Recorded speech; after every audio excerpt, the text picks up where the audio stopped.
Hey, welcome back to the Builder's Block. I'm Modify, your host. This is a program about creators and artists and how they build and create. Today, I'm here with Lane Shuler, performing artist with the Good Guy Collective. That's right, yeah. Lane, how's it going, man? It's good. It's good to be here. This is the first time I've seen the space. So It's a new space. If you've seen any of the previous podcasts, we shot those in a bar. Actually, it was really I didn't cool. know that. Where Yeah. was that? It was at Southland Books. Oh, yeah, okay. So the Bird in the Book, that bar. Yeah. It was a really dope setup. I sat behind the bar because I was a bartender there, and so I had the taps behind me, and then Yeah.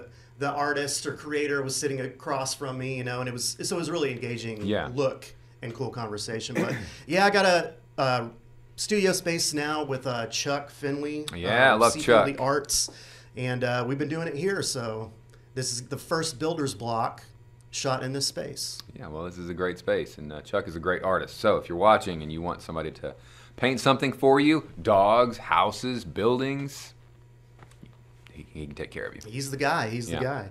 So Lane, how's it been going, man? Creatively with you? It's been good. It's been good. So we've been working pretty diligently on new material with Will Johnson, producer out of Knoxville, and a couple other producers around town, but he's kind of been the anchor point for what we've been working on.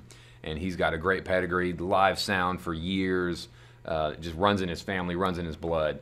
And the stuff we're coming up with is good. And anybody who knows me knows that I'm really hard on myself and really hard on my creations, but for once I'm like, this is actually really, I'm pleased with it for once. I'm like, this is good. This needs to be out there. I want people to hear it. And even if it's only like 50 people, okay. I just want somebody to hear it and connect with it.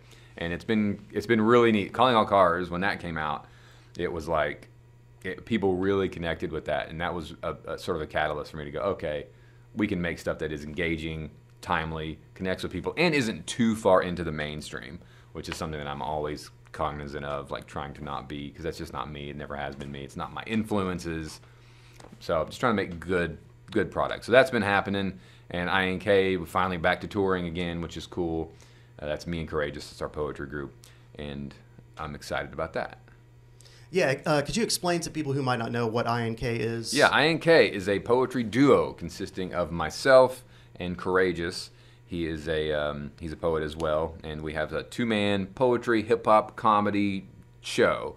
And it feels like a little bit of all of those things. We try to take poetry and make it really consumable for anybody and entertain them, but also educate them a little bit. And yeah, we've been doing it for 5 or 6 years now. We've been to California, New York State, Miami. We just got back from West Virginia a couple weeks ago. Kansas, Texas, all over Texas, and we're going to New Mexico next week, Tuesday. So And what date would that be? October 20th, I think, is our show. Night show, outdoors. We'll be featured on the Eastern New Mexico University Student Radio. Shout out to all of y'all. I hope you beat the Buffaloes, because I think that's their rival. I think they played each other maybe on Saturday. I didn't check the score, but if y'all are watching, I was really hoping that you would pull out the W. So yeah, but we'll be out there next week, and we have a good time with it. We always try to like tell people and tell students like, you making it is a fractional small part of like any equation of doing anything. Go down to the boat docks here at Telecom, right? Find a guy who's on his boat. He's about to go fishing. He's not trying to make it. He's not trying to be a professional fisher. He's Right. just trying to go fish. The fishing is the enjoyable part. And I talk to artists all the time. I say, man, I don't know if I'm going to make it. I'm trying to make it. I'm trying to blow up to that next level. It's like, it's okay if you don't, as long as you're enjoying making the art. And if you're not enjoying making the art and you just want to blow up, I don't even know why you're doing it, right? Like, well, you're wasting your time in your life chasing something that you don't even fully understand. But if you can have a good time with it, you can spend money on it. You can spend a lot of money on it. People spend tons of money going hunting and fishing and gaming and all these other hobbies. Well, if you take music as something that you like to do, then it's a hobby, and that's okay. And if it blows up, great. But that's not a reality for most people. You know, doing Second Bell Festival is not a reality for most of the rappers in this town, right? And I'm grateful we got to do it. It was a super cool experience. But it's okay to just do something for the love of doing it. And I want more people to recognize that. And so with INK, it's like, yeah, we're going to do the show. There might be 55 students there. There might be 12 students there. We don't know until we get there. But we distill it down to enjoying the journey, right? The flights, the airports, the cities, the food, the sights. You know, we're going to Polydora Canyon on Wednesday, which is like this like mini Grand Canyon. So it's like all these things that you can go and see and explore. And if every single time you go to the show, you're like, man, there was only 15 people there. That's stupid. Why are you focusing on the bad stuff? Like, focus on all the great stuff that happens. You're a big hip hop fan, so I'm sure you hear this all the time from rappers where they'll always have like 12 songs on a 14-song album where they talk about the haters, right? How they're going to show the haters who's boss, and you know, nobody believed in them, but I'm going to show them. It's like there are so many people that support you. Like there are so many people that support everything you do and are huge fans, but you're going to get big, and you're not going to thank them. You're gonna give real estate in your brain for free to the dude in high school that didn't like you. Yeah, that's a good point. Yeah, focusing on the negative like that will really set you back big time. It's so weird. It's just the weirdest thing. So counterproductive. Real quick side note here, because I think you're speaking to something that's kind of been going around lately a little bit, is this idea of a glass ceiling for hip hop artists in Knoxville.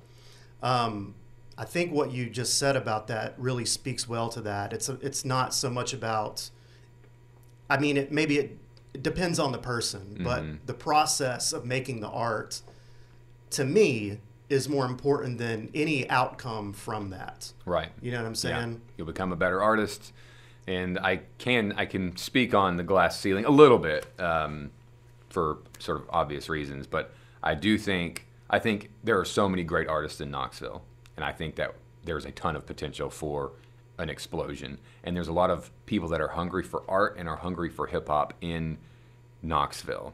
So if we can collaborate to create something that can speak to those people, then I think some great things can happen. I think the sky is the limit. I think we have really good artists. And the New York Times, like 6 months ago, did a story about the Nashville hip-hop scene. You lived in Nashville. I think there are some massively talented artists in Nashville and great scene out there. But Knoxville has something to say. Like, Knoxville has people that need to be heard and deserve to be heard. I'm not even going to count myself in that. I could die tomorrow, and it's all about these guys. There are amazing stories. No Peanut Butter, Jay Bush. Yeah. That's a hit song.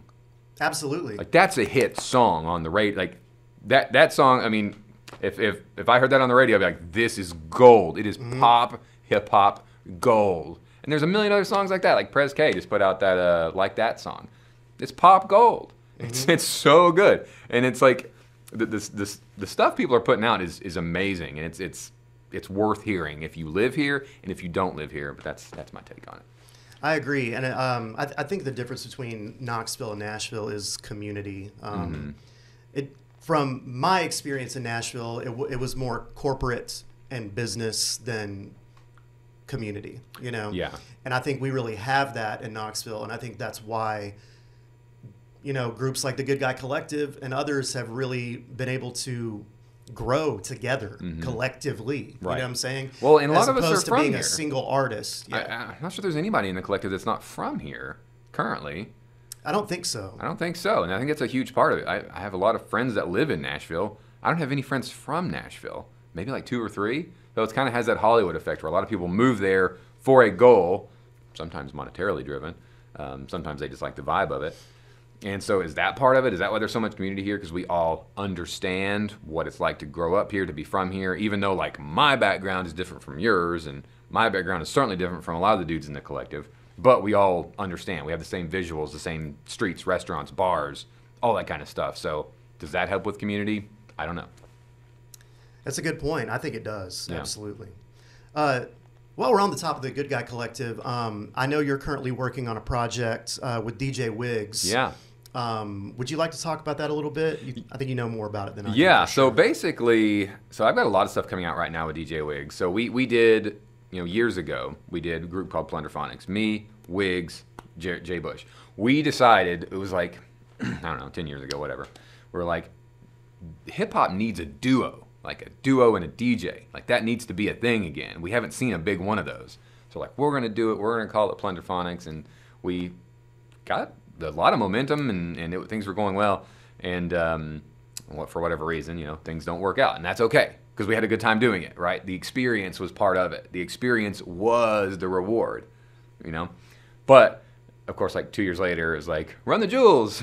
It's like I knew hip hop needed a duo. I knew that a duo was going to blow up at some point. But those guys are way more talented than me. Oh, they're great, but I bet it felt good to be ahead of the curve on that. Yeah, it did. It felt kind of cool, for sure. You put that out into the universe. Yes, exactly. And somebody heard our group in Knoxville, and they told somebody in Nashville, and they told somebody in L.A., and that's why Run the Jewels exists, because of us. Okay. But yeah, so we realized that a lot of these songs, we did them, we printed CDs, and there was like a mistake on the CD, so we like never really pushed them out, and then like life gets in the way. And so we didn't really push them out a whole lot after we recorded them. So I was like, let's repackage these as Lane Shuler featuring. And I talked to the guys, like, this okay? I mean, we were all collaborating on this thing. Is that okay? And they all approved of it. And so they're all out. We picked our 3 best songs, basically, and re-released them. And all the proceeds go to DJ Wiggs. And if you don't know DJ Wiggs, he is a just phenomenal DJ. Just could light any room on fire. You give him 2 stacks of vinyl and he could just kill it. And he moved to Chicago, and his wife got breast cancer, I mean, at a super young age. And as you know, it's like medical bills are very expensive. So it's not much, but I wanted to create something that could give back. And if the story blows up and people cover it, great. I would love for people to shine a light on this thing because I think it's newsworthy. I look at the news every day, unfortunately, and there's a lot of things in there that are not really worth hearing. Yeah. Like, I don't understand why these things are written about, but I feel like this is newsworthy. So do your part, listen to it, buy the MP3. I think they get a bigger chunk if you go and buy the MP3, which not a lot of people do anymore. But I'm a firm believer in, because streaming can be hard these days. Yeah, it definitely can. So I'll include all of this information in the description for the video. Is there any other way people could help out with that? Yeah, there's a GoFundMe. If you go look at my Instagram link tree or my Facebook page, it should be super easy to find a GoFundMe for them. So if you want to just stream the song a couple times, and if you like it, just go to the GoFundMe and donate $1,000, maybe $2,000, whatever. Oh, yeah. You could even do as little as $900 if you wanted to. Or I'm kidding. Donate whatever, $50, $40, $10, anything you can comfortably give to these people because they're great people and they need your help. So yeah, you can find the GoFundMe on the page. Yeah, and if anyone has any other creative ways to raise money for this benefit, please let us know. All right, man. So moving along here, like, you're currently working on singles, is that correct? Instead of albums, something I've noticed. I think we talked about that in passing recently. Yeah, and some people vehemently disagree with me, and you know who you are, and that's okay. You can be wrong, it's fine, I'll allow it. I'm working on an album, but, it's okay. Yeah, so basically I just sat down and I looked at the way social media works, and social media is really just the word for the current state of the forefront of the internet.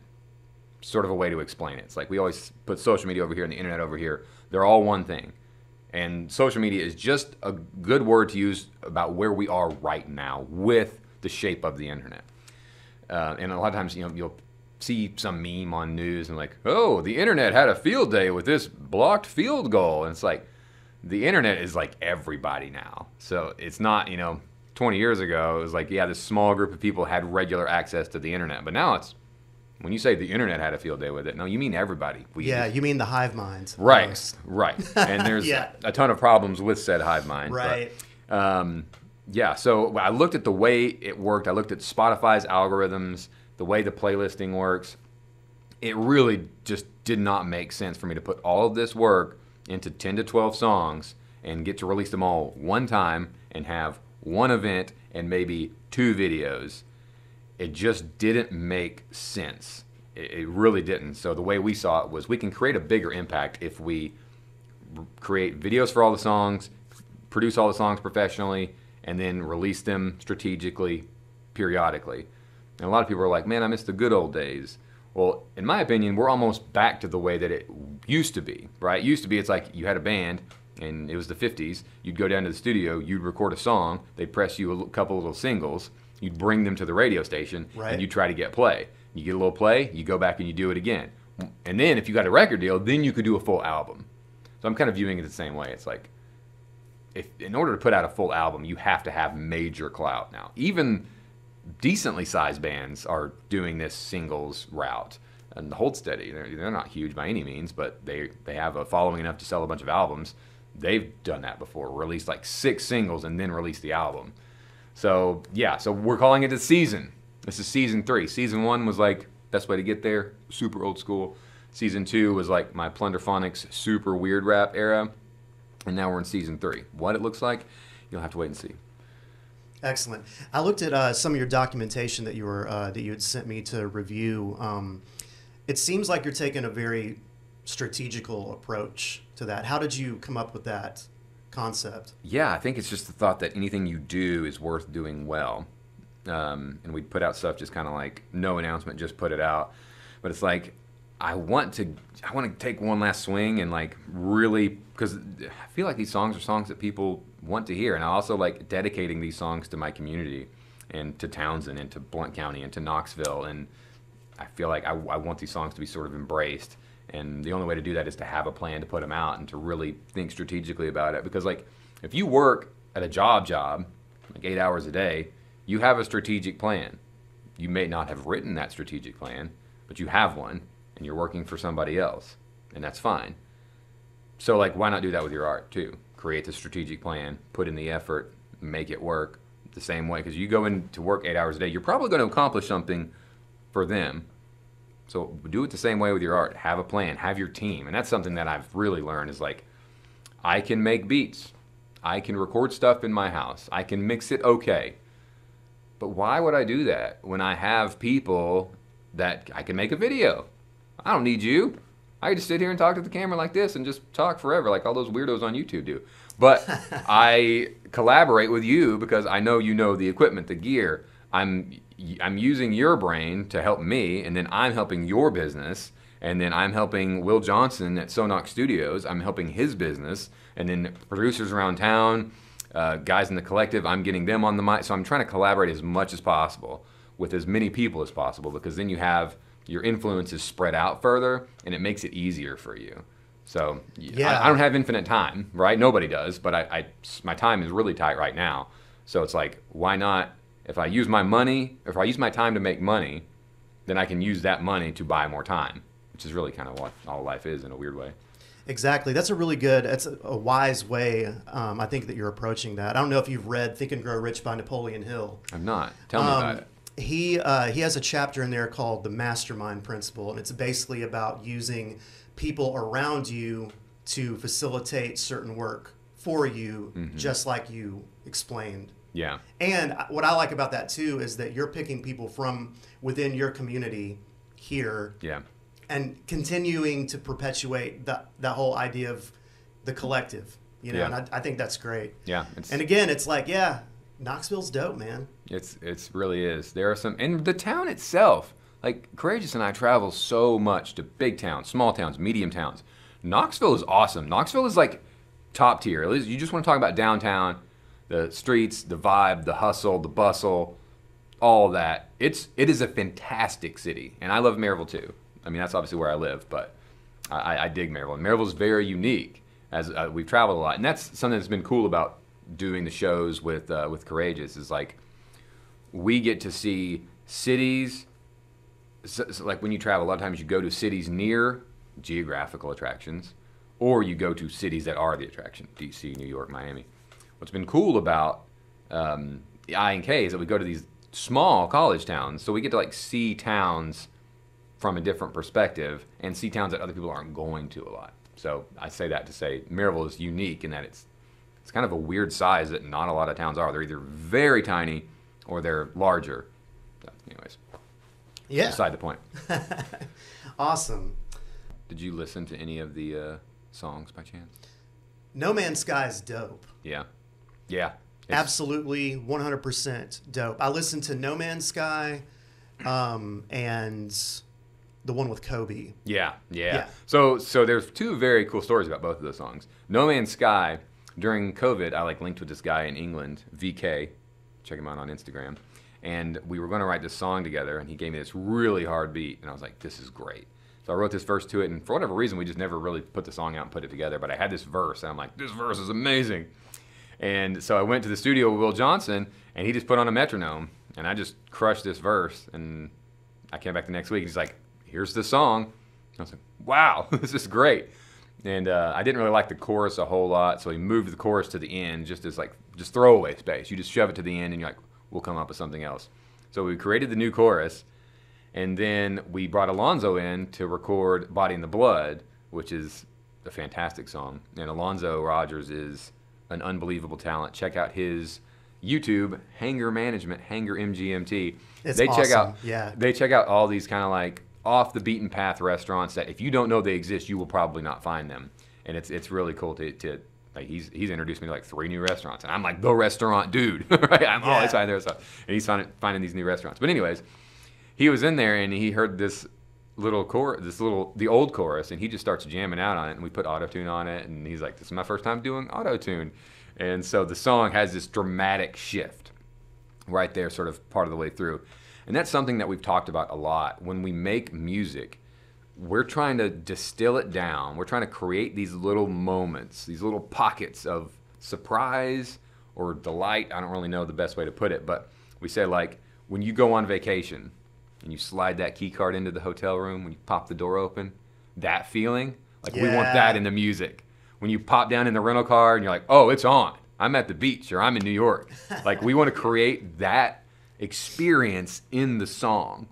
And so that's what we're kind of trying to do. So that's the cool story on that one. And then Phoenix, I act with Jupiter Entertainment for these TV shows on like, Oxygen Network and HLN and I did not know that you were doing that. Yeah, I've done COVID. It was like, well, I'm not doing anything. I got a ton of extra time. Let's go do this. And so you do a few of those, and they realize, okay, this guy shows up on time. He can act relatively well. You don't have to say a whole lot. And so you keep getting invited back. Well, I met this guy, Mark Bunch, and he looks like Mark Wahlberg, except more handsome. And it's funny because his last name's Bunch, and he looks like Mark Wahlberg, so he says his middle name should be Funky. Funky Bunch. I get it now. That's good. He sent me this beat, and he was like, hey, it's actually a full song.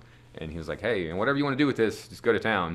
And so we brought it in the studio, brightened it up a lot, changed out some of the drops, and added some new silent effects in it. It's very different from what he had, and he hasn't heard it yet, but hopefully he will soon. And it's that song's really cool. And we brought in Kobayashi on that one. We brought in Nuisance, Samaj on that other one. I've got a song. Of course, I've got plenty of songs with Jay Bush, and I've got one hopefully in the works with Michael Dion, formerly known as Nice. Yeah, so we're working on that one. So yeah, a lot of cool songs, a lot of interesting stuff for sure. I love all those guys. We have so much talent in the collective, man. Yeah, and a lot of talent just around.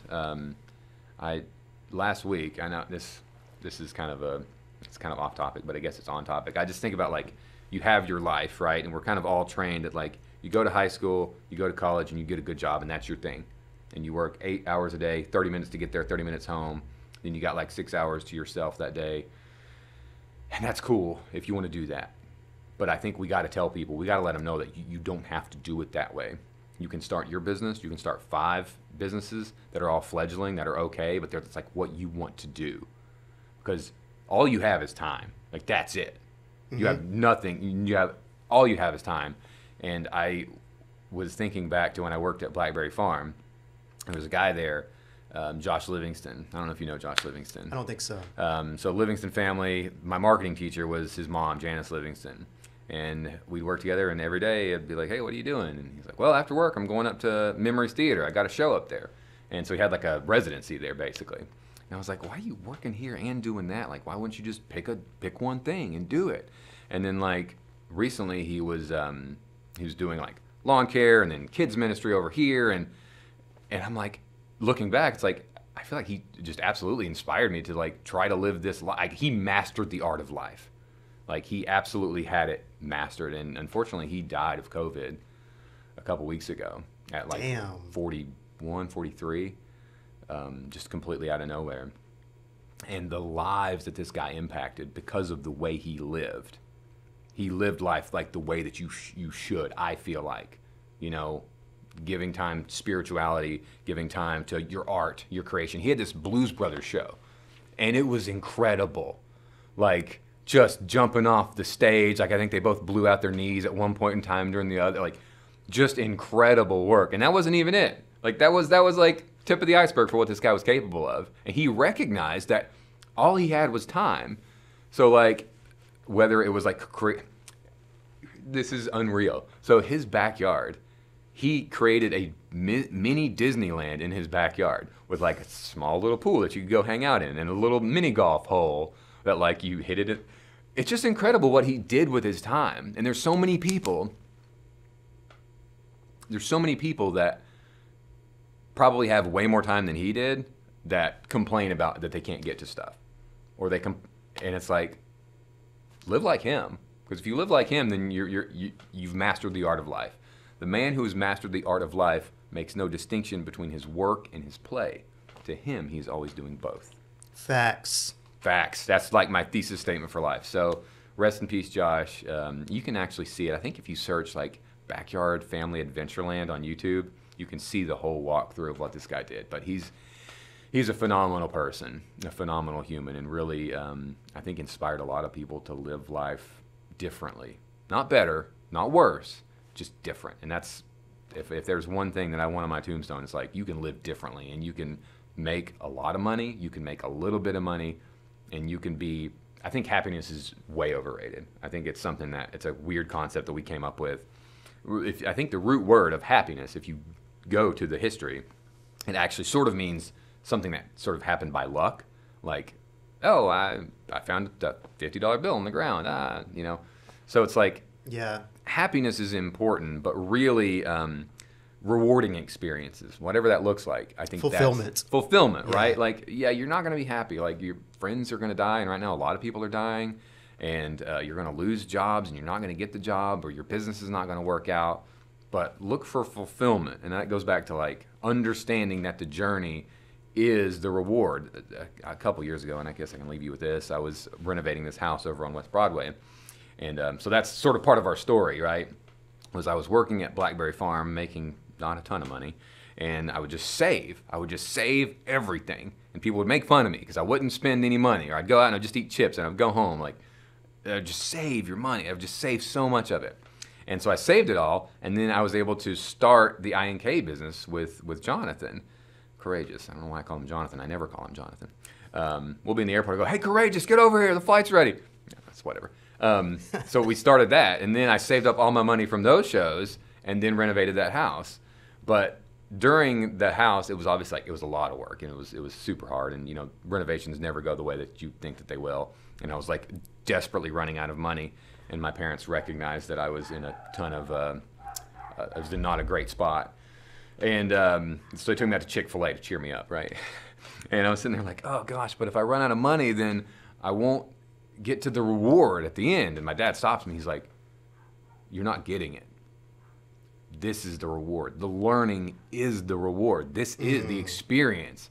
Like the fact that you did this, the fact that you got close, the fact that maybe you fail. And if you fail, you fail.